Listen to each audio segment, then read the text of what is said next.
suis un des directeurs de la galerie Hubert-Ibren, galerie spécialisée en bande dessinée depuis 40 ans. Et depuis quelques années, on s'oriente également vers des regards croisés, art contemporain, bande dessinée. L'expo Wolinski, en fait, on a travaillé de son vivant avec lui. Il y a une dizaine d'années, on a fait une exposition dans notre dans l'ancienne location de la galerie, rue Saint-Honoré. Et donc ici, en collaboration avec ces trois filles, donc on a décidé de lui rendre hommage avec une exposition rétrospective. On a décidé de la faire maintenant parce qu'on a mis du temps, en fait. On a mis du temps à se remettre de l'attentat, on a mis du temps à se mettre dans les dessins, chacune. Chacune, on a eu notre histoire après cet attentat. Et du coup, je crois qu'il nous a fallu ces 10 ans. C'est très positif, c'est très touchant, ça nous émeut. On n'arrive pas à terminer une interview sans qu'il y en ait une ou l'autre ou la troisième qui se retrouve en larmes. Mais à la fois, c'est très joyeux et très positif de se dire qu'à travers son exposition, on fait revivre notre père. L'exposition, elle est très importante. Elle est très, très importante pour nous parce que tout l'enjeu, évidemment, maintenant que papa est mort, c'est de le rendre vivant. Qu'il existe aussi chez les autres. Parce que c'est ça, être un artiste. C'est pouvoir exister et perdurer malgré sa mort.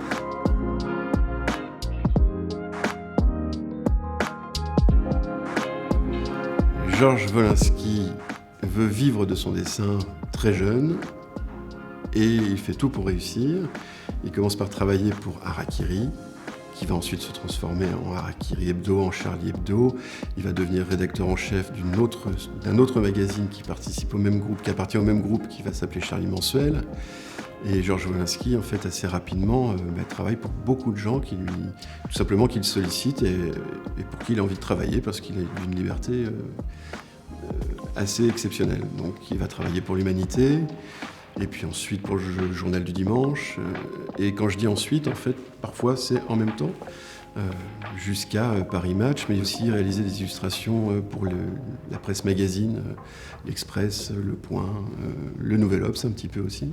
Il faut savoir qu'on a l'impression que les dessins, ce sont des croquis vite faits, comme ça, qui sortaient de son imagination. Loin s'en faut. Il se levait à 8h et il achetait toute la presse.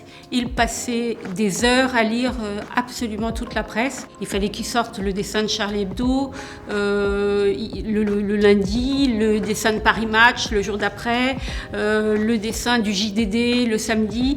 Et c'était un énorme travailleur et il vivait avec le stress permanent de la création, c'est-à-dire le coursier arrive à 14h, est-ce que je vais arriver à faire mon dessin à temps ? C'est difficile de caractériser un style de dessin de Wolinski parce que c'est vrai que tout le monde l'assimile à un dessin rapide, un dessin lacunaire, on dirait presque un dessin bâclé.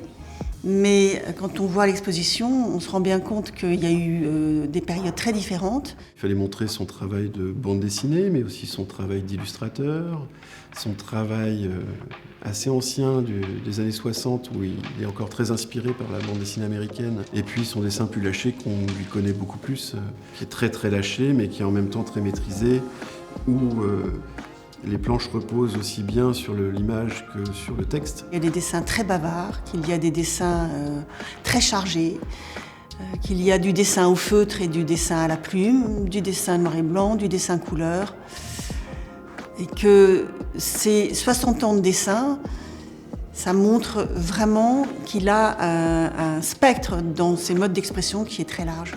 L'idée de cette exposition, c'était de refléter tout ça. C'était de montrer des dessins très anciens, des dessins des années 2010, de montrer des planches, de montrer des illustrations, de montrer des thèmes différents. Évidemment, la sexualité revient régulièrement, mais plus que la sexualité, c'est vraiment une analyse de ce qui fait la liberté de parole en France. Définir une œuvre comme celle-ci, je pense que c'est avant tout dire que c'est une œuvre libératrice. On est dans une époque où on voit bien que tout ce pourquoi il s'est engagé est en train de disparaître, la laïcité, l'indépendance d'esprit, la liberté d'opinion, la conciliation des contraires. Et tout ce qu'on voit au mur, ce sont des dessins qui parlent de ça. Sa singularité, c'est sa liberté. C'est le fait qu'il n'appartient pas à une chapelle, il ne revendique aucune chapelle.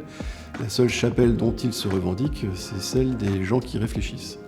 Et c'est peut-être la meilleure. Je crois qu'il était très fier de ce qu'il faisait. J'ai pas envie de penser à sa place, mais je crois que c'était en tout cas sa vie, c'est ce qui le transcendait, il a toujours été avec un stylo à la main et un petit carnet.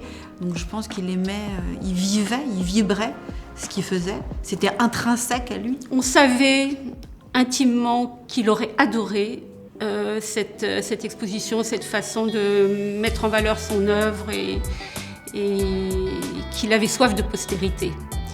Et on avait très envie de faire plaisir aux lecteurs de Charlie Hebdo, aux amateurs des dessins de notre père et leur permettre tout à la fois de voir cette rétrospective et de pouvoir s'offrir un cadeau, s'offrir un Wolinski.